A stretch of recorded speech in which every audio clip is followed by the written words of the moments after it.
Gold, trusted gold buyers. మీరు తాకట్టు పెట్టిన బంగారాన్ని విడిపించి ఈ రోజు ఉన్న మార్కెట్ ధరకు కొనబడను.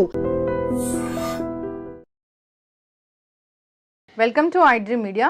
సో జనరల్గా డయాబెటీస్ ప్రతి ఇంట్లో ఒక డయాబెటిక్ పేషెంట్ ఉంటున్న పరిస్థితి మనం చూస్తూ ఉన్నాము.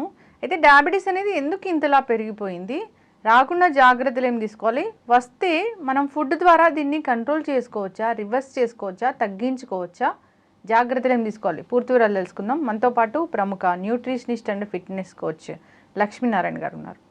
సార్ నమస్తే అండి. నమస్తే అండి. మీరు ఏం దినాలు చెప్తారు, ఎలాంటి ఫిజికల్ యాక్టివిటీస్ చేయాలని చెప్తారు, ఎక్సర్సైజ్ గురించి చెప్తారు, అసలు ఒక మనిషి అనారోగ్య సమస్యలను ఎలా న్యాచురల్ వేస్లో తగ్గించుకోవాలో చెప్తారు, ఆహారం, ఫిట్నెస్ ఇలాగా. అయితే డయాబెటీస్ సార్ ఇద్దరు ఉంటే ఒకరికి ఖచ్చితంగా ఉంటూ ఉన్న పరిస్థితి మనం చూస్తూ ఉన్నాము. ఎందుకు ఇంతలా పెరిగిపోయింది?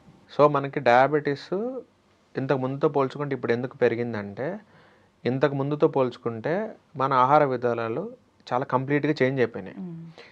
అప్పట్లో మనం ఏది తిన్నా కానీ అన్పాలిష్డ్ ఐటమ్స్ తినేవాళ్ళం మనం. కానీ ప్రజెంట్ మనం ఏం తింటున్నామంటే అన్పాలిష్డ్ ఐటమ్స్ తినేవాళ్ళు ఎవరూ లేరు. అంతా కూడా రిఫైన్డ్ కార్బోహైడ్రేట్ల మీద ఎక్కువ ఫోకస్ పెట్టారు. సో రిఫైన్డ్ కార్బోహైడ్రేట్స్ తీసుకోవటం వల్ల మన బాడీలో ఫ్యాట్ స్టోరేజ్ విపరీతంగా ఉంటుంది అనమాట. అందుకే ఇప్పుడు చూస్తే మనకు ఒబెసిటీ కేసులు కూడా విపరీతంగా పెరిగిపోతున్నాయి. మీరు ఎప్పుడైతే అన్పాలిష్డ్ ఐటమ్స్ కనుక మీరు తీసుకుంటే మీ బ్లడ్లోకి ఇన్సులిన్ అనేది అంత త్వరగా స్పైక్ అవుతుంది అనమాట. చాలా స్లోగా మీకు energy through out the day release అవుతూ ఉంటుంది. సో మీరు ఎప్పుడైతే ఇన్సులిన్ స్పైక్ని మీరు కంట్రోల్ చేయగలుగుతారో మీరు డయాబెటిక్ని జయించిన వాళ్ళు అవుతారు అండ్ ఒబేసిటీని కూడా జయించిన వాళ్ళు అవుతారు. సో ఫస్ట్ డయాబెటీస్ ఇప్పుడు ఎందుకు ప్రజెంట్ సొసైటీలో ఎక్కువ అవుతుందంటే అందరూ కూడా రిఫైన్డ్ కార్బోహైడ్రేట్స్ తినటం వల్ల, అదొక మెయిన్ రీజన్. సెకండ్ రీజన్ ఏంటంటే అప్పట్లో మనకి ఫిజికల్ వర్కౌట్ అనేది చాలా ఎక్కువ ఉండేది. లైక్ పొలం పనులు చేసినా కానీ, కార్పెంటరీ వర్క్స్ తీసుకున్నా కానీ, ప్లంబింగ్ వర్క్స్ తీసుకున్నా కానీ మనకి ఏదో ఒక ఫిజికల్ వర్కౌట్ ఉండేది. కానీ ఇప్పుడు ఏమైందంటే అందరూ కూడా సాఫ్ట్వేర్ ఫీల్డ్ అని కానీ, యాంకరింగ్ ఫీల్డ్ అని కానీ, లేకపోతే సమ్ మెడికల్ డిపార్ట్మెంట్స్ అయినా సరే, ఎవరైనా సరే అందరూ కూర్చొని చేసే జాబులు వచ్చేసినాయి. సో జిమ్కి వెళ్ళే వాళ్ళు కానీ, ఫిజికల్ వర్కౌట్ చేసే వాళ్ళు ఎవరూ లేరు. ఏదో కొంతమంది డైలీ లేబరస్ చేస్తున్నారు తప్ప మిగతా వాళ్ళు ఎవరు కూడా ఇల్లు ఆఫీస్ మాత్రమే టైం పాస్ చేస్తున్నారు. పోనీ సాటర్డే సండే వచ్చింది అప్పుడైనా వర్కౌట్ చేస్తారంటే అప్పుడు కూడా ఫ్యామిలీని తీసుకొని ఆ 5 రోజుల స్ట్రెస్ని పోగొట్టుకోవడం కోసం ఏదో మూవీకి కానీ లేకపోతే అవుటింగ్ కానీ వెళ్తారు తప్ప ఎక్కడ వర్కౌట్ చేసే వాళ్ళు ఎవరూ లేరు. సో ఎప్పుడైతే మనకి వర్కౌట్ అనేది తగ్గిపోయిందో అప్పుడు మన బాడీ అంతా కూడా డయాబెటీస్ రావడానికి రెడీగా సిద్ధంగా ఉంటుంది అనమాట. మీరు ఎప్పుడైనా చూడండి ఫారెన్ కంట్రీస్లో కనీసం అక్కడ లేబర్ పర్సన్కి కూడా ప్రోటీన్ అంటే ఏంటి, హెల్తీ ఫ్యాట్ అంటే ఏంటి, ఫైబర్ అంటే ఏంటి, కార్బోహైడ్రేట్ ఏంటి మినిమం ఐడియా ఉంటుంది. కానీ మనం ఇక్కడ పెద్ద పెద్ద కాలేజెస్లో ఉన్న ప్రొఫెసర్లకు కూడా హెల్తీ ఫ్యాట్ గురించి, ఫైబర్ గురించి, ప్రోటీన్ గురించి, కార్బోహైడ్రేట్స్ గురించి మినిమం ఐడియా కూడా లేదు. అండ్ ఇంకా అన్ఫార్చునేట్గా కొంతమంది డాక్టర్లు కూడా ఈ మధ్య డయాబెటీస్ ఉంటుంది. ఈ మధ్య కొంతమంది గైనకాలజిస్టులకు కూడా పీసీఓడి, థైరాయిడ్ ప్రాబ్లమ్స్ ఉంటున్నాయి. వాళ్ళకు కూడా ఆ ప్రాబ్లమ్స్ ఎలా తగ్గించుకోవాలో తెలియక న్యూట్రిషనిస్టులను అడుగుతున్నారు. అంటే న్యూట్రిషనిస్టులకి ప్రాబ్లం వస్తే, మెడికల్ ప్రాబ్లం వస్తే డాక్టర్లు ఆదుకుంటున్నారు. డాక్టర్లకి పీసీఓడీలు, థైరాయిడ్లు, డయాబెటీస్లు వస్తే మాత్రం న్యూట్రిషనిస్టులు ఆదుకుంటున్నారు. ఇది పరస్పరం మ్యూచువల్ ఎక్స్చేంజ్ లాగా జరుగుతుంది అనమాట. ఈవెన్ నా దగ్గర కూడా చాలా మంది డాక్టర్లు మెసేజ్లు పెట్టారు, నాకు యాక్నీ ఇష్యూ ఉంది ఎలా తగ్గించుకోవాలని, డయాబెటీస్ ఉంది ఎలా పోగొట్టుకోవాలని, పీసీఓడి ఉంది ఎలా పోగొట్టుకోవాలని. వాళ్ళని అందరినీ రివర్స్ ఒకటే క్వశ్చన్ అడిగా, మరి మీ దగ్గరికి మిమ్మల్ని నమ్మి చాలా మంది పేషెంట్లు వస్తారు కదా, మరి వాళ్ళకి మీరు ఎలా మభ్య పెడుతున్నారు, మీకే తెలియనప్పుడు మీరు ఎలా మభ్య పెడుతున్నారంటే మాకు ఫుడ్ గురించి అంత ఐడియా లేదు, మెడిసిన్ గురించి ఐడియా ఉందని చెప్తున్నారు. సో డాక్టర్లు అయినా సరే వాళ్ళకి త్రూఅవుట్ ద డే వాళ్ళకి చాలా కేసెస్ ఓపీలు చూడాలి, కొంతమంది సర్జరీలు చేయాలి, వాళ్ళకి కూడా వర్కౌట్ చేయడానికి ఖాళీ ఉండదు. ఎవరైతే వర్కౌట్ చేయరో వాళ్ళు ఖచ్చితంగా వాళ్ళకి డయాబెటీస్ వచ్చి తీరుతుంది. అదేవిధంగా మనకి జీన్స్లో ఉంటేనే డయాబెటిక్ వస్తుంది అనుకోవడం చాలా తప్పు. ఇప్పుడు ఫస్ట్ ఎవరికో ఒక పర్సన్కి ఫస్ట్ డయాబెటీస్ స్టార్ట్ అయితే మీ ఫ్యామిలీలో వాళ్ళందరికీ వారసత్వంగా వచ్చింది అనుకోవచ్చు. కానీ ఆ ఫస్ట్ వచ్చిన పర్సన్కి మరి జీన్స్లో రాలేదు కదా, తనంతట తను చేసిన మిస్టేక్ వల్ల తనకి డయాబెటీస్ వచ్చింది. తర్వాత తన నెక్స్ట్ జనరేషన్ అందరికి పాస్ అవుట్ చేసాడు. మరి ఆ ఫస్ట్ వచ్చిన పర్సన్కి తన మిస్టేక్ అది. సో ఇక్కడ జీన్ వల్ల డయాబెటిక్ రాదు. డయాబెటిక్ సంబంధించిన జీన్స్ మీ బాడీలోకి వస్తాయేమో, కానీ అవి యాక్టివేట్ అవ్వాలా, డియాక్టివేట్ అవ్వాలా, ఆ బటన్ అనేది ఆన్లో ఉండాలి, ఆఫ్లో ఉండాలనేది మన లైఫ్ స్టైల్ డిసైడ్ చేస్తుంది. ఈవెన్ ఒక డయాబెటీసే కాదు, మీకు పేరెంట్స్ నుంచి వచ్చిన క్యాన్సర్ అయినా సరే, ఆర్థరైటిస్ అయినా సరే, సోరియాసిస్, ఎగ్జిమా లాంటి స్కిన్ డిసీజెస్ అయినా సరే మీకు పేరెంట్స్ నుంచి మీకు జీన్స్ వస్తాయి, కానీ అవి ఆఫ్లో ఉంటాయి. వాటిని యాక్టివేట్ చేసేది ఎవరు అంటే మనం మాత్రమే. ఇప్పుడు ఇంట్లో ఉన్న 2-3 పిల్లలకి ఒకరికే డయాబెటీస్ వచ్చింది అనుకుందాం, మరి మిగతా 2 పిల్లలకి ఎందుకు డయాబెటీస్ రాలేదు అంటే పేరెంట్స్ నుంచి వచ్చిన జీన్స్ ఆ ముగ్గురులో ఒకటే ఉన్నాయి కదా, కానీ ఎందుకు వాళ్ళకి వచ్చినాయి వీళ్ళకి ఎందుకు రాలేదు అంటే ఏదైనా లైఫ్ స్టైల్ సరిగ్గా లేదు, వాళ్ళ లైఫ్ స్టైల్ సరిగ్గా ఉంది, అందుకే వాళ్ళకి ఆ బటన్స్ ఆన్ అవ్వలేదన్నమాట. అండ్ మనకి పాతకాలంలో 50-60 సంవత్సరాలకి డయాబెటీస్ ఎందుకు వచ్చేదంటే 50-60 ఏళ్ళ దాకా అందరూ కూడా యాక్టివ్గా పొలం పనులు చేసుకునేవాళ్ళండి. దాని తర్వాత పొలాన్ని కౌలుకి ఇచ్చేసి వాళ్ళు రిటైర్ అయిపోయి ఇంట్లో కూర్చునేవాళ్ళు. సో వీళ్ళకి ఎప్పుడైతే ఫిజికల్ యాక్టివిటీ అనేది తగ్గిపోతుందో వాళ్ళ బాడీలో కూడా ఇక డయాబెటీస్ వచ్చే ఛాన్సెస్ పుష్కలంగా ఉంటుంది. సో ఎవరైతే వర్కౌట్ చేయకుండా ఇంట్లో టైం పాస్ చేస్తారో, ఆఫీసులో టైం పాస్ చేస్తారో వాళ్ళకి డయాబెటీస్ వచ్చి తీరుతుంది అంతే. ఫిజికల్ యాక్టివిటీ, శారీరక శ్రమ ఖచ్చితంగా ఉండాలి. అండ్ మీరు ఫిజికల్ యాక్టివిటీ చేస్తున్నారు అనుకోండి, మీరు రోజులో కొన్ని చీట్ మీల్స్ తిన్నా కానీ మీకు డయాబెటీస్ రాదు. అంటే మీరు 1-2 స్పూన్లు షుగర్ తిన్నా, 1-2 సార్లు మీరు ఏదైనా రిఫైన్డ్ కార్బోహైడ్రేట్ లైక్ పిజ్జాలు, బర్గర్ లాంటివి తిన్నా కానీ మీ వర్కౌట్ మీకు శ్రీరామ రక్షలాగా మీకు కాపాడుతూ ఉంటుంది, మీ బాడీకి డయాబెటీస్ రాదు. అదే మీరు వర్కౌట్ కనుక చేయకుండా ఉంటే మీరు కనీసం ఒక్క చీట్ మీల్ తిన్నా కానీ మీ డయాబెటీస్ వస్తుంది. సో అందుకని మీరు రోజు మొత్తం మీద మీకు నచ్చింది మీరు తినాలి అని మీరు అనుకుంటే మీరు ఆ రోజు వర్కౌట్ చేయండి. వర్కౌట్ చేసిన రోజు మీరు కొంచెం డైట్లో కాకుండా కొంచెం వేరే ఫుడ్ ఐటమ్స్ తిన్నా కానీ మీ బాడీ దాన్ని టాలరేట్ చేస్తుంది, ఎందుకంటే మీ మెటబాలిజం అంత హై స్పీడ్లో ఉంటుంది కాబట్టి. అండ్ మీకు మజిల్ ఉంటుంది కాబట్టి మీరు తీసుకున్న జంక్ ఫుడ్లో వచ్చిన క్యాలరీస్ అన్నీ కూడా మజిల్ బిల్డ్ చేసుకోవటం కోసం, బాడీ అనేది మజిల్ బిల్డ్ చేసుకోవడం కోసం వాడుకుంటూ ఉంటుంది. సో అది మీకు ఎక్కడ ఫ్యాట్ లాగా స్టోర్ అవ్వదు. మీరు ఇన్ఫ్యాక్ట్ మీరు చూస్తే ఒక మజిల్ ఉన్న పర్సన్ ఒక మజిల్ లేని పర్సన్ని పక్కపక్కన కూర్చోబెట్టి పెద్ద హండీ బిర్యానీ పెట్టారనుకోండి, మజిల్ ఉన్న పర్సన్ నెక్స్ట్ డేకి గ్రామ్ కూడా వెయిట్ పెరగడం, మజిల్ లేని పర్సన్ ఎవడైతే ఉన్నాడో 1/2 కిలో కానీ పెరుగుతారు. ఎందుకు పెరుగుతారంటే ఇతని బాడీలో మొత్తం కూడా తిన్న ఫుడ్ అంతా కూడా మజిల్ యూటిలైజ్ చేసుకుంది, అతని బాడీలో ఫుడ్ అంతా కూడా అతనికి మజిల్ ఎక్కువ లేదు కాబట్టి ఆ ఫుడ్ అంతా కూడా ఫ్యాట్ రూపంలో స్టోర్ అయిపోయింది. సో అందుకని మీరు ఎప్పుడైనా చూడండి, డయాబెటిక్ ఒక పర్సన్కి వచ్చింది అంటే అతని బాడీలో మజిల్ ఉండదు. మజిల్ ఉన్న పర్సన్స్కి డయాబెటీస్ రాదు, ఎక్సర్సైజ్ చేసే పర్సన్స్కి డయాబెటీస్ రాదు, రిఫైన్డ్ కార్బోహైడ్రేట్స్ తినని పర్సన్స్కి డయాబెటీస్ రాదు. మీరు ఎలా తినాలంటే నేను మీ ప్లేట్లో కార్బోహైడ్రేట్ అక్కడ ఉంది, ప్రోటీన్ అక్కడ ఉంది, హెల్దీ ఫ్యాట్ అక్కడ ఉంది, ఫైబర్ అక్కడ ఉంది, నీ ప్లేట్లో చూపించని అడిగితే మీరు నాకు చూపించగలగాలి. నేనేదో అన్నం వేసుకుని తింటున్నా, కూర వేసుకొని తింటున్నా అని మీరు చెప్పకూడదు నాకు. నేను చెప్పిన ఈ 4 items carbohydrates, healthy fat, protein, fibre, ఈ 4 మీ ఫుడ్లో ఉన్నాయా లేదా అని మీరు చూసుకోండి. అది మార్నింగ్ ఫుడ్లో ఉండాలి, మధ్యాహ్నం ఫుడ్లో ఉండాలి, ఈవినింగ్ ఫుడ్లో ఉండాలి. ఆ 4 ఐటమ్స్ లేకుండా మీరు అసలు మీల్ తినడానికి వీలు లేదు. అవసరమైతే వదిలేసి మంచినీళ్ళు దాకా ఊరుకోండి. ఆ 4 ఖచ్చితంగా మీరు ఉండి తీరాల్సిందే.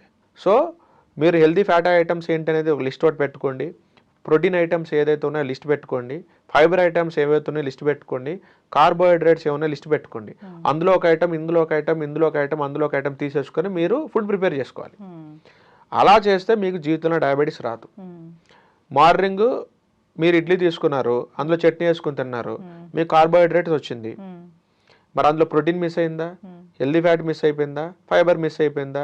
నేను 4 చెప్తే మీరు ఒకటే తిని మిగతా 3 మీరు మిస్ చేశారంటే మీకు డయాబెటీస్ వస్తుంది. మరి మీరు మధ్యాహ్నం పూట అన్నం తింటారు, కొంచెం కూర తింటారు అంటే కార్బోహైడ్రేట్స్ మాత్రమే తింటున్నారు, ప్రోటీన్ మిస్ అయింది, హెల్దీ ఫ్యాట్ మిస్ అయింది, ఫైబర్ మిస్ అయింది. మేబీ మ్యాక్సిమం మీరు కూర యాడ్ చేస్తున్నారు అనుకోండి, మీకు ఫైబర్ వచ్చే ఛాన్స్ ఉంది, but still protein, healthy fat miss అయిపోయినట్టే కదా.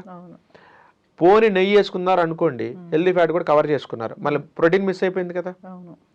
నైట్ తీసుకోండి, ఏదో ఒక ఆలుగడ్డ కర్రీనో ఏదో ఒకటి పెట్టుకొని మీరు 2 పుల్కాలు తింటారు.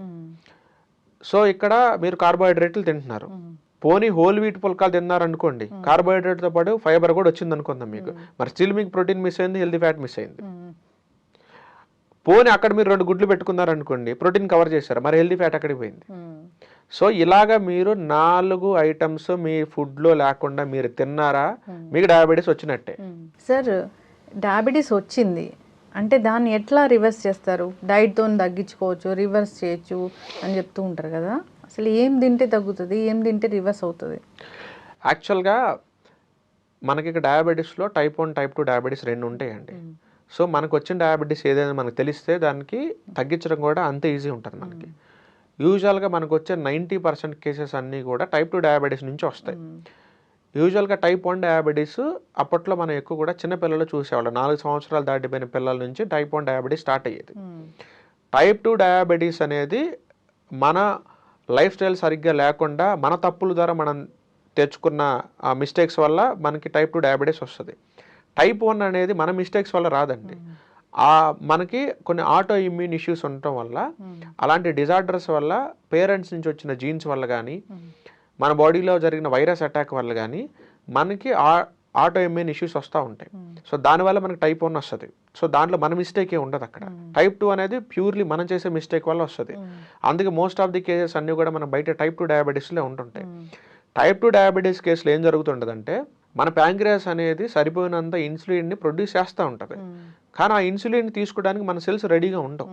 మీకు ఎగ్జాంపుల్ చెప్పాలంటే, ఇప్పుడు మీరు ఫర్ ఎగ్జాంపుల్ తిరుపతికో ఎక్కడికో వెళ్ళారనుకోండి, లోపల గేట్ లోపల కొంతమంది ఉంటారు, గేట్ బయట కొంతమంది ఉంటారు. గేట్ దగ్గర ఒక వాచ్మెన్ కాపలా ఉంటాడు గేట్ వేసి. లోపల ఉన్న జనం క్లియర్ అవ్వకముందే వాచ్మెన్ అనే పర్సన్ గేట్ ఓపెన్ చేయడు. ఎందుకు? ఆల్రెడీ లోపల ఫుల్ అయిపోయారు. వాళ్ళు లోపల ఉన్న వాళ్ళు దర్శనం చేసుకుని బయటికి వెళ్ళిపోతే అప్పుడు ఇంకో 10 మందిని, ఇంకొక 5గురినో గేట్ ఓపెన్ చేసి లోపలికి ఎలవ్ చేస్తూ ఉంటారు. లోపల ఉన్న జనం అంతా ఫుల్ ఉన్నారనుకోండి, మీరు గేట్ బయట నుంచి ఎంత మొత్తుకున్నా మీకు గేట్ అయితే ఓపెన్ చేయరు కదా. సేమ్ అట్లానే మీ సెల్స్ నిండా ఆల్రెడీ ఫ్యాట్ కానీ గ్లూకోజ్ కానీ నిండిపోయి ఉందనుకోండి, మీరు ఇప్పుడు ఎంత కార్బోహైడ్రేట్స్ ఫుడ్ రూపంలో తీసుకున్నా కానీ అది మళ్ళీ మీ సెల్ లోపలికి వెళ్ళడానికి ఆ గేట్ డోర్లు ఓపెన్ కావు. లోపల ఉన్న ఫ్యాట్ కానీ లోపల ఉన్న ఈ గ్లూకోజ్ ఏదైతే ఎక్స్ట్రా ఉందో అది ఆల్రెడీ క్లియర్ అయిపోతే అప్పుడు మళ్ళీ కొంచెం గేట్ ఓపెన్ చేసి కొంత గ్లూకోజ్ లోపలికి తెచ్చేసుకుంటుంది మళ్ళీ. ఇక్కడ మనకి ఏం జరుగుతుందంటే, ఈ టైప్ 2 డయాబెటీస్ కేసు అంటే ఇదే. ఇన్సులిన్ సరిగ్గా ఉంది, కానీ ఆ ఇన్సులిన్ని మన బాడీలో ఉన్న కార్బోహైడ్రేట్స్ని సెల్ లోపలికి తీసుకెళ్లేది ఒకే ఒక కీ ఏంటంటే ఇన్సులిన్ అనమాట. సో ఈ ఇన్సులిన్ అనేది కార్బోహైడ్రేట్స్ని తీసుకొని సెల్ లోపలికి వెళ్ళడానికి ట్రై చేస్తుంటే అక్కడ ఉన్న వాచ్మెన్ అనేది ఆపుతున్నారు. ఎందుకు ఆపుతున్నారంటే, లోపల ఆల్రెడీ సరిపడా ఉంది, నువ్వు ఇంకా ఎక్కడ మనిషిని పట్టుకొని వస్తున్నావు. ఇన్సులిన్ అంటే నథింగ్ బట్ ఒక రెఫరెన్స్ ఆఫీసర్ అనుకోండి. ఇప్పుడు మనం ఒక బిల్డింగ్లో ఉన్నాం, మనం పైకి రావాలనుకున్నప్పుడు, ఇప్పుడు మీరు నన్ను గెస్ట్ కింద ఇక్కడ పిలిచారు, నేను పైకి రావాలనుకున్నప్పుడు ఏం చేస్తారు? మీరు కిందకు వచ్చి నా పర్సనే లోపలికి ఎలా చేయండి అని అంటారు. అప్పుడు వాచ్మెన్ లోపలికి వెళ్తారు. ఇప్పుడు నేను గెస్ట్ అంటే నేను గ్లూకోజ్ అనుకోండి, మీరు నన్ను రిఫర్ చేశారు కాబట్టి మీరు ఇక్కడ ఇన్సులిన్ అవుతారు, అక్కడ ఉన్న వాచ్మెన్ అవుతారు. సో మీరు ఆ గేట్ లోపలికి వెళ్ళాలి అంటే ఇన్సులిన్ అనే పర్సన్ గ్లూకోజ్ అనే పర్సన్ తీసుకుని లోపలికి వెళ్తున్నప్పుడు వాచ్మెన్ ఆపేస్తున్నారు. ఎందుకు ఆపేస్తున్నారు అంటే, లోపల ఆల్రెడీ సరిపడా లోపల ఆల్రెడీ సరిపడా గ్లూకోజ్ రెడీగా ఉంది, ఇదే అతను వాడట్లేదు, చాలా రోజుల నుంచి పెండింగ్ పెట్టాడు, మీరు ఇంకా కొత్త పర్సన్ తీసుకుని వస్తున్నారు ఏంటి లోపలికి, నేను ఒప్పుకోను అని చెప్పేసి అక్కడ బ్లాక్ చేసి పారేసింది. ఈ కేసుని మనం టైప్ 2 డయాబెటీస్ అంటాం. సో ఈ కేసులో మనం చాలా ఈజీగా low carbohydrate and high protein and high healthy fat డైట్ని కనుక మనం ఫాలో అయితే ఖచ్చితంగా ఈ కేసుని 3 నుంచి 6 నెలల టైంలో మనం రివర్స్ చేసేసుకోవచ్చు. అది పెద్ద విషయం కాదు. 3 to 6 months చేసుకోవచ్చు. ఒకవేళ చిన్న ఏజ్లో పిల్లల్లో వచ్చింది అనుకోండి, అంటే లైక్ ఇప్పుడు 18-19 yearsలో వచ్చింది అనుకోండి, ఇంకా ఫాస్ట్గా కూడా మనం తగ్గించేసుకోవచ్చు. ఎందుకంటే వాళ్ళకి ఆల్రెడీ వాళ్ళ బాడీలో హ్యూమన్ గ్రోత్ హార్మోన్స్ ఫుల్గా ఉంటాయి కాబట్టి, అవి యాక్టివ్లో ఉంటాయి కాబట్టి వాళ్ళకి చాలా త్వరగా ఇష్యూస్ రిజాల్వ్ అవుతాయి. ఒక 50 ఏళ్ళు 60 ఏళ్ళు ఉన్న అనుకోండి, వాళ్ళలో హ్యూమన్ గ్రోత్ హార్మోన్స్ ఏమి ఉండవు, ఎందుకంటే ఆ గ్రోత్ అంతా ఆగిపోయింది కాబట్టి.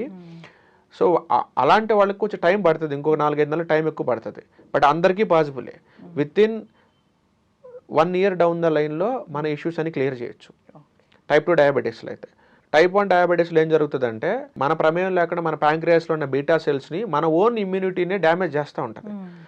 అది ఎలా డ్యామేజ్ చేస్తుందంటే, ఇప్పుడు ఫర్ ఎగ్జాంపుల్ ఒక దొంగోడు పట్టుకోవడానికి పోలీసులు పరిగెడతా ఉన్నాడు అనుకోండి, ఆ దొంగోడు వైట్ షర్ట్ వేసుకున్నాడు, అతను కనపడకూడదని ఏం చేస్తాడంటే, ఆల్రెడీ వైట్ షర్ట్ వేసుకున్న ఒక మాల్లోకి వెళ్ళి ఎవరైతే వైట్ షర్ట్లు వేసుకొని ఉన్నారో వెళ్ళి వాళ్ళ పక్కన నిలబడ్డాడు అనుకోండి, మీరు అతను కనిపెట్టలేరు. మీరు మిస్టేక్ అయిపోయి వేరే వైట్ షర్ట్ ఉన్న పర్సన్ మీరు అరెస్ట్ చేసే ఛాన్స్ ఉంది కదా, చేస్తారు. మీరు పోలీస్ స్టేషన్కి తీసుకొచ్చిన తర్వాత, బాబు మీరు ఏ దొంగ కోసం వెతుకుతున్నారో నాకు తెలీదు, నేను ఆల్రెడీ అదే టైంకి వైట్ షర్ట్ వేసుకుని అక్కడ ఉన్నాను, మీరు అతను అనుకుని నన్ను పట్టుకుని తీసుకొచ్చానని అంటారు. సో ఇలాంటి కేసెస్లో మనకు టైప్ 1 డయాబెటీస్ అంటాం. అంటే మన లోపలికి కొన్ని వైరస్లు వెళ్తాయి, ఆ వైరస్లు వెళ్ళి ఫస్ట్ దేన్ని అటాక్ చేస్తాయి అంటే మన ప్యాంక్రియాస్ దగ్గరికి వెళ్ళి బీటా సెల్స్ని అటాక్ చేస్తాయి. ఎందుకు ప్యాంక్రియాస్లోని బీటా సెల్స్ని అటాక్ చేస్తాయి అంటే అక్కడ మిలిటరీ ఫోర్స్ అనేది చాలా తక్కువ ఉంటుంది. అక్కడికి మన మిలిటరీ ఫోర్స్ రావడానికి టైం పడుతుంది. ఈ గ్యాప్లో అది ఏదైనా చేసుకుంటుంది. ఎందుకంటే ప్యాంక్రియాస్కి ఓన్గా ఫైటింగ్ చేసే కెపాసిటీ లేదు, అది చాలా వీక్గా కనపడిద్ది. దొంగోళ్ళు ఎప్పుడైనా లోపలికి వచ్చినప్పుడు వీక్ స్పాట్ని ముందు పాయింట్అవుట్ చేస్తారు కాబట్టి ముందు ప్యాంక్రియాస్ చాలా వీక్గా ఉంటుంది, ఫస్ట్ దాన్నే పాయింట్అవుట్ చేస్తుంది అది. అండ్ రెండోది అది ఏం చేస్తుంది అంటే మాలిక్యులర్ మిమిక్రీ చేస్తుంది. అంటే ఏంటి అంటే ప్యాంక్రియాస్లో ఉన్న బీటా సెల్స్కి పైన ఒక ప్రోటీన్ లేయర్ ఉంటుంది. ఈ వైరస్కి పైన ఉన్న ప్రోటీన్ లేయరు, ఈ ప్యాంక్రియాస్లోని బీటా సెల్స్ పైన ఉన్న ప్రోటీన్ లేయరు రెండు ఆల్మోస్ట్ సిమిలర్గానే ఉంటాయి. అంటే రెండు వైట్ సెట్లు. అప్పుడు మీరు కన్ఫ్యూజ్ అవుతుంది, అంటే మీ ఇమ్యూన్ సిస్టమ్ కన్ఫ్యూజ్ అవుతుంది. ఏంటి అంటే ఈ ప్రోటీన్ లేయరు ఆ ప్రోటీన్ లేయరు రెండు సిమిలర్గా ఉండటం వల్ల ఇది కూడా వైరసే అనుకొని వైరస్తో పాటు మీ బీటా సెల్స్ని కూడా చంపేస్తుంది. మీరు ఎన్నిసార్లు బీటా సెల్స్ తయారయ్యే ఫుడ్ మీరు తింటున్నా అది వాటిని వైరసే అనుకొని దాన్ని చంపేసుకుంటే పనిలోనే ఉంటుంది.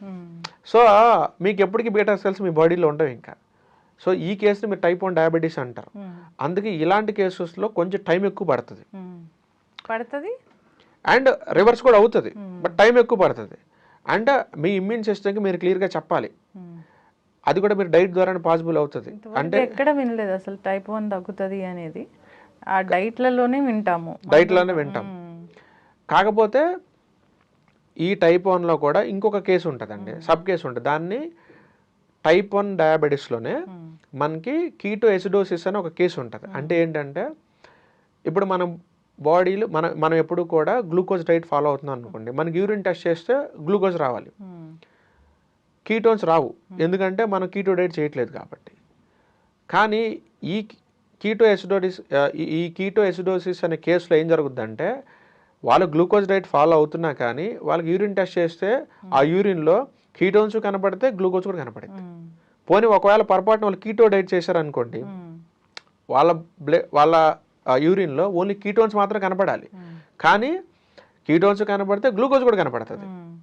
సో ఈ కేసులో ఏమవుద్దంటే బాడీకి ఆ సిగ్నల్స్ వేరేలాగా మిస్ఇంటర్ప్రెట్ చేసుకుంటాయి అన్నమాట. అంటే మీరు ఏ డైట్ ఫాలో అయినా సరే మీ యూరిన్లో కీటోన్స్ గ్లూకోజ్ రెండు కనపడతా ఉంటాయి. సో ఈ బాడీకి వాటిని ఎలా రిసీవ్ చేసుకోవాలనేది చాలా కన్ఫ్యూజన్గా ఉంటుంది అన్నమాట. ఈ యొక్క కేసుని సపరేట్గా డీల్ చేయాలి. ఈ కేసు మిగతా కేసులతో కొంచెం సపరేట్గా డీల్ చేసి కొంచెం టైం ఎక్కువ తీసుకుంటారు, బట్ ఇది కూడా తగ్గుతుంది అనమాట. బట్ ఈ కీటో ఎసిడోసిస్ కేసు అయినా సరే మీరు కీటో డైట్ కనుక చేసుకుంటే 100 యూనిట్లు ఇన్సులిన్ తీసుకునే వాళ్ళు కాస్త 3 యూనిట్లు 4 యూనిట్లకు పడిపోతుంది. ఇలాగ కొన్ని రోజులు చేసుకున్న తర్వాత ఆ 3 యూనిట్లు 4 యూనిట్లు కూడా మీరు తీసేసే స్టేజ్కి వెళ్ళిపోతారు. బట్ ఇమీడియట్గా కాదు, కొంచెం టైం పడుతుంది దీనికి. టైప్ 2 డయాబెటీస్ కొంచెం ఫాస్ట్గా తగ్గుతుంది, దాంతో పోల్చుకుంటే టైప్ 1 కొంచెం స్లోగా తగ్గుతుంది. దాంతో పోల్చుకుంటే కూడా ఈ టైప్ 1లో ఈ కీటో ఎసిడోసిస్ కేసెస్ ఇంకొంచెం స్లోగా తగ్గుతాయి, బట్ అన్నీ కూడా పాసిబుల్ అవుతాయి. ఇప్పుడు టైప్ 2 డయాబెటిక్ వాళ్ళు మీ దగ్గరికి రివర్స్ చేసుకోవాలని వచ్చినప్పుడు ఇప్పుడు డైట్ అంటే డైట్ అంటే అందరూ నోరు కట్టేసుకోవాలా ఇదే ఫీల్ అవుతూ ఉంటారు. మోస్ట్లీ డయాబెటీస్ వాళ్ళకి ఇంకా క్రేవింగ్స్ ఎక్కువ ఉంటాయి కాబట్టి అసలు ఏం తిననివ్వరేమోననే ఫీలింగ్ కూడా ఉంటుంది. ఇంకొకటి వీళ్ళ దగ్గర వింటాం ఏంటంటే కొంచెంగా తినండి అనేది వీళ్ళకి చెప్తూ ఉంటారు. వాస్తవంగా మీ దగ్గరకు వస్తే డైట్ అనేది ఎలా ఉంటుంది, నిజంగానే వీళ్ళు కొంచెం మీల్ తీసుకోవడం వల్ల డయాబెటీస్ని రివర్స్ చేసుకోవచ్చా? అంటే యాక్చువల్గా ఇక్కడ కొంచెం తినాలా లేకపోతే 1-2 సార్లు తినాలనేది ఆ పర్సన్ యొక్క వెయిట్ని బట్టి ఉంటుంది. ఇప్పుడు డయాబెటిక్ వచ్చిన పర్సన్ ఎవరైతే ఉన్నారో అతను ఆల్రెడీ హెవీ వెయిట్ ఉన్నాడు అనుకోండి, అతనికి 6 సార్లు 7 సార్లు తినమని చెప్పం మేము. ఓన్లీ ఏంటి అంటే నువ్వు ఆల్రెడీ లావు ఉన్నావు, నీకు ఆల్రెడీ డయాబెటిక్ ఉంది, సో నువ్వు 5-6 సార్లు తినటం కన్నా 1 లేదా 2 సార్లు మీల్స్ అనేది ప్రిఫర్ చేస్తాం. So at the same time 1-2 సార్లు పెట్టడం వల్ల ఏమవుతుందంటే అతను వెయిట్ లాస్ అవుతూ ఉంటాడు, ఐడియల్ వెయిట్కి వచ్చేస్తాడు. అట్ ద సేమ్ టైం అతనికి మేము పెట్టే డైట్లో కార్బోహైడ్రేట్ అనేది ఉండదు కాబట్టి ఆబ్వియస్గా సెల్ లోపల ఉన్న ఎక్స్ట్రా గ్లూకోజ్ అంతా కూడా ఖర్చు అయిపోయి ఆ డోర్ అనేది ఓపెన్ అవుతుంది. సో దట్ అతనికి ఇన్సులిన్ అనేది గ్లూకోజ్ ప్రాపర్గా లోపలికి వెళ్ళి డిస్పోజ్ అవుతుంది అనమాట. సో వాళ్ళకి 3 to 6 months టైంలో ఒక మంచి రిజల్ట్స్ కనపడతాయి. అతను వెయిట్ లాస్ అవ్వాలి, at the same time diabetic కూడా కంట్రోల్ అవ్వాలి. ఇది ఓన్లీ పాసిబుల్ ఎలా అవుతుందంటే కార్బోహైడ్రేట్స్ని తగ్గించేసి ప్రోటీన్ అండ్ హెల్దీ ఫ్యాట్ క్వాంటిటీని పెంచుకుంటూ వెళ్ళిపోవాలి. ఈ ఫార్ములా ద్వారా అచీవ్ చేయొచ్చు మనం. అదే పర్సన్ కనుక ఆల్రెడీ అండర్ వెయిట్లో ఉన్నాడు అనుకోండి, అతని బరువు పెంచాలి. సో అలాంటప్పుడు అతనికి 1-2 మీల్స్ తినమని చెప్పకూడదు, అతనికి 5 to 6 మీల్స్ ప్రిఫర్ చేస్తాం. బట్ అన్ని మీల్స్లో కూడా ప్రోటీన్ అండ్ హెల్తీ ఫ్యాట్తోనే గేమ్ ఆడాలి. ఇక్కడ కార్బోహైడ్రేట్స్ అనేది ఆల్మోస్ట్ నెగ్లిజిబుల్, తీసేస్తాం. ఒకవేళ ఉన్నా కానీ త్రూ అవుట్ ద డేలో ఓన్లీ ఒక 10 grams లేదా 15 grams చాలా లో క్వాంటిటీలో పెట్టాలన్నమాట. ప్రోటీన్ అంటే చికెన్, ప్రోటీన్ అంటే మనకి ఎగ్స్ తీసుకోవచ్చు, చికెన్ తీసుకోవచ్చు, ఫిష్ తీసుకోవచ్చు, మటన్ తీసుకోవచ్చు, పన్నీర్ తీసుకోవచ్చు, టోఫు తీసుకోవచ్చు, ఇలా అనమాట. కార్బోహైడ్రేట్ లేని ఐటమ్స్ మనం ప్రిఫర్ చేసి తీసుకోవాలి. మీకు హెల్తీ ఫ్యాట్ అనుకోండి, మీకు అవకాడో తీసుకోవచ్చు, డ్రై నట్స్ తీసుకోవచ్చు, డ్రై ఫ్రూట్స్ తీసుకోవచ్చు, నెయ్యి తీసుకోవచ్చు, వెన్నపూస లాంటివి తీసుకోవచ్చు, కోకోనట్ ఆయిల్ లాంటివి తీసుకోవచ్చు. ఇలాంటి హెల్తీ ఫ్యాట్ ఐటమ్స్ అని మీరు తీసుకోవాలి. రైస్ మాత్రం, రైస్ అంటే అది కార్బోహైడ్రేట్ కింద వస్తుంది కాబట్టి అది తినడానికి వీల్లేదు. ఈవెన్ చపాతీలు కార్బోహైడ్రేట్, ఇడ్లీ కార్బోహైడ్రేట్, దోశలు కార్బోహైడ్రేట్, పునుగులు, బజ్జీలు, బోండాలు ఇవన్నీ కూడా కార్బోహైడ్రేట్స్. కార్బోహైడ్రేట్స్ ఏది మనం తీసుకోవడానికి వీల్లేదు. అవన్నీ స్టాప్ చేయాలి. టెంపరీగా ఒక 6 months పాటు స్టాప్ చేయాల్సిందే. దాని తర్వాత కావాలనుకుంటే మీకు డయాబెటిక్ నార్మల్ అయిపోయిన తర్వాత మళ్ళీ మెల్లమెల్లగా మీ లైఫ్ స్టైల్లోకి రైస్ తినొచ్చు, చపాతీలు మీరు అన్ని తినొచ్చు, స్వీట్లతో సహా అన్ని తినొచ్చు. కానీ ఒక 6 నెలలు మీరు ఓపిక పట్టాల్సిందే. మీరు అన్నట్లు మొదట్లో చెప్పినట్లు ఫైబర్ ఉన్న అంటే పొట్టు ఉన్న రైస్ తీసుకోవచ్చా, బ్రౌన్ రైస్ అలాంటివైనా తీసుకోవచ్చా? బట్ డయాబెటిక్లో ఉన్న వాళ్ళు అయితే మాత్రం అవి కూడా తీసుకోవడానికి వీల్లేదు. ఎందుకంటే స్టిల్ అది కార్బోహైడ్రేట్. మీరు అంటే వైట్ రైస్ బదులు మీరు జొన్నలు, రాగులు, సజ్జలు ఇలాంటి ఫైబర్ ఉన్న ఐటమ్స్ మీరు తీసుకోవచ్చు. కానీ అవి కూడా కార్బోహైడ్రేట్ కాబట్టి మీరు తీసుకోవడానికి వీల్లేదు. మిల్లెట్స్ కూడా కార్బోహైడ్రేటే కదా, అది కూడా గ్రెయిన్ ఐటమే కదా. మీరు వీటే తీసుకోండి, చపాతీ పిండి, అది కూడా కార్బోహైడ్రేటే వస్తుంది మీకు. మరి అంటే రైస్ అనేది ఉండదు, ఇంకా మీ డైట్ అనేది సపరేట్గా ఉంటుంది. సపరేట్ అసలు రైస్ అనేది ఉండదు అనమాట. ఎప్పుడైతే మీరు కార్బోహైడ్రేట్స్ ఆపేసి ప్రోటీన్ అండ్ హెల్దీ ఫ్యాట్ మీద మీరు గేమ్ ఆడతారో అప్పుడే మీకు డయాబెటిక్ అనేది ఆల్మోస్ట్ మీరు రివర్సల్ చేసుకునే ఛాన్స్ ఉంటుంది.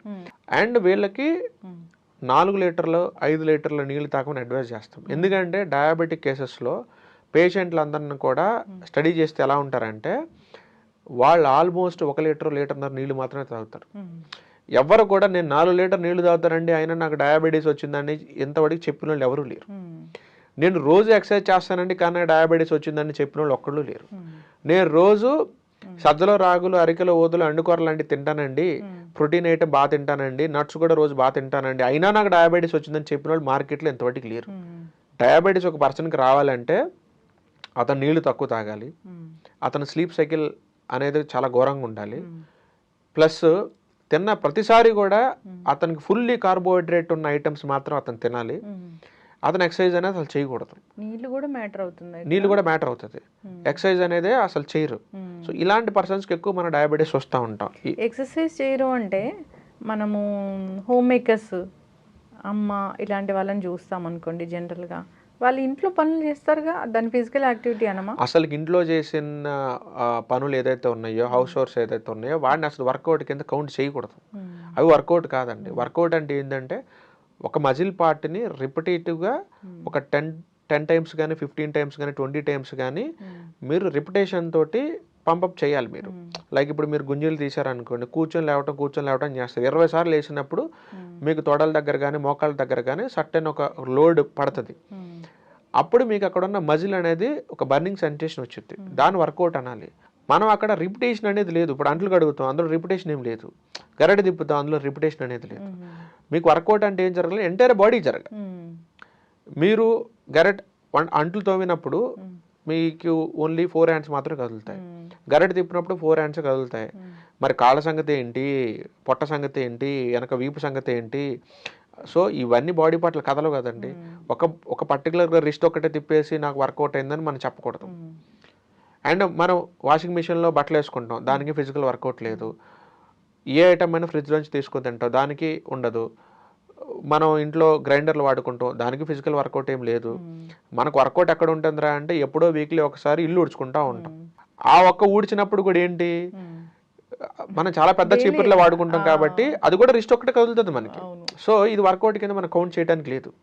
సో ఇప్పుడు ఎవరైనా ఇంట్లో ఉండి ఈ డయాబెటీస్ని తగ్గించుకోవాలనుకున్నారు అంటే అందరికీ ఒకటే డైట్ ఉండదా? వాళ్ళ మెటబాలిజం బట్టి డైట్ అనేది చెప్తారా? వాళ్ళ మెటబాలిజం అంటే అండి, ఇప్పుడు కొంతమందికి వాళ్ళ జీన్స్లో నాన్ వెజ్ అనేది వాళ్ళ ఫాదర్స్ ఫోర్ ఫాదర్స్ ఎవరైతే ఉన్నారో వాళ్ళు ఎక్కువ నాన్ వెజ్ తినేవాళ్ళు అనుకోండి, మీరు ఇప్పుడు నాన్ వెజ్ ఈజీగా తినగలుగుతారు.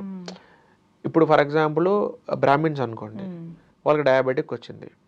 ఇప్పుడు వాళ్ళని సడన్గా హై ప్రోటీన్ ఫుడ్ తినాలండి, మీరు కార్బోహైడ్రేట్స్ తినకూడదు, మొత్తం అంతా నాన్ వెజ్ తినండి అని చెప్పాలనుకోండి, వాళ్ళు తినలేరు. ఒకవేళ వాళ్ళు ఫోర్స్ఫుల్గా తినడానికి ఒప్పుకున్నా వాళ్ళ బాడీ యాక్సెప్ట్ చేయదు. ఎందుకంటే వాళ్ళ జీన్స్లో ఎక్కడ లేదు అది. నాన్ వెజ్ని ఎలాగ డైజెస్ట్ చేయాలని ఆ ఎంజైమ్స్ వాళ్ళ బాడీలో రెడీగా లేవు. సో అలాంటప్పుడు కాంప్లికేట్ అవుతుంది. సో అలాంటప్పుడు ఏం చేయాలంటే వాళ్ళకి ఫస్ట్ కంప్లీట్ డయాబెటిక్ రివర్సల్ కాకుండా డయాబెటిక్ మేనేజ్మెంట్ ప్లాన్లో పెట్టాలి. అంటే ఏంటి అంటే ఫుల్ హార్డ్ కోర్ కీటో డైట్లు కాకుండా కార్బోహైడ్రేట్ లిమిటెడ్గా ఇచ్చుకుంటూనే వాళ్ళకి మెల్లమెల్లగా కొంత ఎగ్స్ కానీ కొంత ప్రోటీన్ పౌడర్స్ కానీ కొంచెం కొంచెం నాన్ వెజ్ కానీ ఇలా అలవాటు చేసుకుంటూ వెళ్ళాలి. ఒక ఓవర్ ద పీరియడ్ 6 months కానీ 1 year కానీ వాళ్ళు అలవాటు చేసుకున్న తర్వాత వాళ్ళ బాడీ నాన్ వెజ్కి అలవాటు పడిపోయి ఉంటుంది. నాన్ వెజ్ తినమంటే అంటే వాళ్ళకి ఇప్పుడు చాలామంది డైట్ చెప్పినప్పుడు మాకు పన్నీర్ వద్దండి, మేము తినలేము, మేము విలేజ్లో ఉంటాము, ఎక్కడ మా విలేజ్లో విజేతాలు మోర్లు మాకు కనిపించవు, సో మేము పన్నీర్ రోజు మేము కొనుక్కోలేమండి అంటారు. పోనీ టోఫు తినండి అని అడిగితే టోఫు వాసన వస్తుంది మాకు వద్దంటారు. పోనీ చికెన్ తినండి అంటే మేము నాన్ వెజ్ తినమంటారు. ఎగ్స్ తినండి అంటే మా ఇంట్లో ఎగ్ కూడా నాట్ అలౌడ్ అంటారు. సో మన ప్రోటీన్ పౌడర్ వాడండి అంటే అబ్బో అది 4000 ఉంటుంది డబ్బా మేము వాడమంటారు. సో నువ్వుకున్న ఆప్షన్స్ అన్నీ లిమిటెడ్గా, అంటే మనం ఏదైతే డయాబెటిక్ని తగ్గించే ఐటమ్స్ మనం ఫుడ్ లిస్ట్ చెప్పినప్పుడు అవి తీసుకోవడానికి మనం రెడీగా లేనప్పుడు కూడా మనకి ఇష్యూ కూడా తగ్గదు ఇంకా. సో ఖచ్చితంగా అవి మీరు తీసుకొని తీరాల్సిందే. లేదు నాకు డయాబెటిక్ కంప్లీట్గా రివర్సల్ అక్కర్లేదు, నాకు వాల్యూస్ కొంచెం తగ్గి జస్ట్ మేనేజ్ చేసుకుంటూ వెళ్ళిపోతే చాలు అనుకుంటే ఉన్న వెజిటేరియన్లోనే కొన్ని ప్రోటీన్ సోర్సెస్ కొన్ని హెల్తీ ఫ్యాట్ సోర్సెస్ వాళ్ళకి చెప్తాం. అంటే వాళ్ళు అఫోర్డ్ చేయగలిగేలాగా రాజ్మా కానీ చన్నా కానీ సోయా చంక్స్ కానీ మష్రూమ్స్ కానీ ఇలాంటి ఐటమ్స్ చెప్తాం. బట్ దీని ద్వారా రివర్సల్ అవుతుందా అంటే మేనేజ్మెంట్ అవుతుంది, కంప్లీట్ రివర్సల్ కాదు. అయితే జనరల్గా షుగర్ అనేది ఒక క్రేవింగ్, ఎవరికైనా కొంచెమన్నా తీపి ఉన్న ఫుడ్స్ తినాలని అనిపిస్తుంది. డయాబెటీస్ వాళ్ళు అస్సలే జీరో షుగర్ తీసుకోవాలా? జీరో షుగర్ తీసుకోవాలి. ఎందుకంటే వాళ్ళ సెల్స్ నిండా ఆల్రెడీ సరిపడా గ్లూకోజ్ ఫుల్ ఉంది, అది వాళ్ళ ఆల్రెడీ ఖర్చు పెట్టలేకపోతున్నారు. నువ్వు కొంత ఇచ్చినా అది ఎక్స్ట్రానే అవుతుందండి. ఇప్పుడు ఆల్రెడీ మనకి ఒక కాలు మీద చిన్న పుండు పడింది అనుకోండి, మీరు పెద్దగా వెళ్ళాల్సిన అవసరం లేదు, జస్ట్ వెళ్ళి ఆ పుండు మీద మీరు వేలు పెట్టినా చాలు మంట పుట్టి గట్టిగా కేకలేస్తాడు. డయాబెటిక్ వచ్చిందంటే నథింగ్ బట్ పుండు ఉన్న కాలు లాంటిది, మీరు చిన్నగా టచ్ చేసినా అంతే. అందుకే మీరు చిన్న ముక్క స్వీట్ తిన్నా సరే మీ బాడీలో షుగర్ లెవెల్స్ ఫ్లక్చువేట్ అవుతూనే ఉంటాయి, మీరు ఏది తినడానికి లేదు. షుగర్ ఉన్న వాళ్ళు ఇంట్లో ఉండి ఫిజికల్ ఎక్సర్సైజ్ చేసుకోండి ఇలాంటివి, అంటే వాకింగ్ ఇలాంటివి అంటే 1-2 ఏం చెప్తారు? మనకి ఇంట్లో ఏదైనా సరే గుంజలు తీసుకోవచ్చు, మీరు పుషప్స్ తీసుకోవచ్చు, లేకపోతే మీకు ఇంట్లో సన్సెట్ లాంటిది ఉంటే మీరు పులప్స్ తీసుకోవచ్చు, లేకపోతే మీరు ఏదన్నా సూర్య నమస్కారాలు లాంటివి ఏమైనా ఉంటే అది కూడా చేసుకోవచ్చు, వాకింగ్ చేసుకోవాలంటే చేసుకోవచ్చు, మీరు రన్నింగ్ చేసుకోవాలంటే మీరు చేసుకోవచ్చు. సో ఏదైనా సరే మీరు పొట్టకు సంబంధించిన క్రంచెస్ కొన్ని ఉంటాయి అవి మీరు చేసుకోవచ్చు. ఏదైనా సరే ఎంటైర్ బాడీ మీరు ఫోర్ హెడ్ దగ్గర నుంచి కాలు దాకా మొత్తం అన్ని బాడీ పార్ట్స్ మీకు కదలాల్సిందే. మీకు కుదిరితే వెయిట్ లిఫ్టింగ్ చేస్తే ఇంకా త్వరగా మీకు మజిల్ బిల్డ్ అయిపోయి డయాబెటిక్ రివర్సల్ అయ్యే ఛాన్సెస్ చాలా ఫాస్ట్గా ఉంటుంది. సో జిమ్ యాక్సెస్ ఉన్న వాళ్ళు మాత్రం అర్జెంటుగా జిమ్కి వెళ్ళిపోయి వెయిట్ లిఫ్టింగ్ చేయండి. ఆ కార్డియోల మీద వాటి మీద టైం వేస్ట్లు చేయొద్దు, మా అయితే ఒక 15 నిమిషాలు చేసేసుకొని వెయిట్ లిఫ్టింగ్ మీద ఫోకస్ పెట్టండి. ఈవెన్ యోగా చేసేవాళ్ళు అయినా సరే మీరు ఫస్ట్ వెయిట్ లిఫ్టింగ్ చేసి తర్వాత యోగా చేసుకోండి.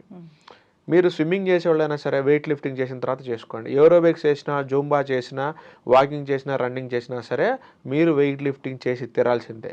దాని తర్వాత ఖాళీ ఉంటే మీరు చేసుకోవాల్సింది చేసుకోండి. మీరు ప్రాణాయామం చేసినా సరే మీరు వెయిట్ లిఫ్టింగ్ చేయాల్సిందే. అలా చేస్తేనే మీకు ఫాస్ట్గా డయాబెటిక్ అనేది కంట్రోల్ అవ్వడం జరుగుతుంది. మనకి చక్కటి ఇన్ఫర్మేషన్ అండి, చాలా చక్కగా చెప్పారు. ఇప్పటి వరకు షుగర్ రాలేదు, ఇంకా రాకూడదు అంటే ఒక 4 జాగ్రత్తలు. ఇప్పుడు దాకా అసలు రాలేదు అనుకుంటే ఫస్ట్ మనం ఏం చేయాలంటే ఇన్సులిన్ స్పైక్ అయ్యే ఫుడ్లు మనం ఏది తినకూడదండి. ఇప్పుడు ఫర్ ఎగ్జాంపుల్ మీకు సింపుల్ ఎగ్జాంపుల్ చెప్పాలంటే మీరు ఏ ఫుడ్ అయినా సరే మీరు తినేటప్పుడు నేను చెప్పిన ఇందాక 4 ఐటమ్స్ అంటే protein, carbohydrate, fibre, healthy fat, ఈ 4 మీరు తినబోయే ప్లేట్లో ఉన్నాయి లేదా మీరు చెక్ చేసుకోండి. ఆ 4 ఉన్నాయా మీరు హ్యాపీగా తినేసేయండి. ఆ 4 లేవా తీసుకొచ్చుకొని పెట్టుకోండి, అంతే. అదొకటే థంబ్ రూల్. ఇంకా మీరు 2 సార్లు తింటారా, మీరు 3 సార్లు తింటారా, ఒకసారి తింటారా అనేది మీ వెయిట్ని బట్టి, ఆ రోజు మీకున్న వర్క్ షెడ్యూల్ని బట్టి మీరు డిసైడ్ చేసుకోండి. మీరు ఏ వర్క్ చేయకుండా హ్యాపీగా ఇంట్లో కూర్చొని నెట్ఫ్లిక్స్లో సండే రోజు చిల్ అవుతున్నారు అనుకోండి, ఒక మీల్ తీసుకోండి. మీరు కొంచెం బయటికి వెళ్ళి కొంచెం క్రికెట్ ఆడుకునే పని ఉంది, షటిల్ ఆడుకునే పని కూడా ఉందంటే 2 మీల్స్ తీసుకోండి. ఆ రోజున బయటికి వెళ్ళి షటిల్ ఆడుకోవడంతో పాటుగా కొంచెం పొలంకి వెళ్ళి పనులు చేసే పని కూడా ఉంది నాకు, లేకపోతే వేరే బయట ఫిజికల్ వర్క్ కూడా నాకు ఉంది అనుకుంటే ఆ రోజు 3 మీల్స్ తీసుకోండి. మీరు ఏ రోజు ఎన్ని మీల్స్ తీసుకోవాలనేది ఆ రోజు మీకున్న పనిని బట్టి మీరు డిసైడ్ చేసుకోవాలి. బట్ తిన్న ప్రతి మీల్లో కూడా నేను చెప్పిన ఈ 4 ఐటమ్స్ మీరు పెట్టుకొని తీరాల్సిందే. అలా తీసుకుంటే మీకు జీవితంలో డయాబెటీస్ రాదు. ఓకే, చక్కటి ఇన్ఫర్మేషన్ సార్. డయాబెటీస్ గురించి ఇంకా చాలా టాపిక్స్ ఉన్నాయి అడగడానికి. జస్ట్ ఇంట్రడక్షన్ మాత్రమే ఇచ్చాము. మనం సిరీస్ అనేది కంటిన్యూ చేద్దాము. ఏ ఫుడ్స్ ఏముంటాయి ఏంటి, ఇలాగా ఎవరు ఎంత వెయిట్ ఎలా తీసుకోవాలి అనేది మనం కంటిన్యూ చేద్దాము. చాలా చక్కటి ఇన్ఫర్మేషన్ అండి. ధన్యవాదాలు. నమస్తే అండి. And for more videos, Please subscribe to iDream. Please subscribe to iDream. Please subscribe iDream. And please subscribe to iDream. For more videos, subscribe to iDream. please like, share and subscribe to the channel. Congratulations, iDream. Subscribe to iDream. Subscribe to iDream. So subscribe to iDream Media. iDream team andarki huge congratulations. Please subscribe iDream Media. Please subscribe to iDream. Subscribe iDream. Please subscribe to iDream. iDream అంటే నా కళల ఛానల్ను subscribe చేసుకున్న నోరు తిరుగుతలేదు, మీరైతే గంట గుర్తు కొట్టండి. For more such videos, please subscribe to iDream. Subscribe to iDream. Please subscribe to iDream. Please subscribe iDream Media. Please do subscribe to iDream. Please subscribe to iDream Media. For best entertainment and information, please subscribe iDream. And don't forget to subscribe to iDream.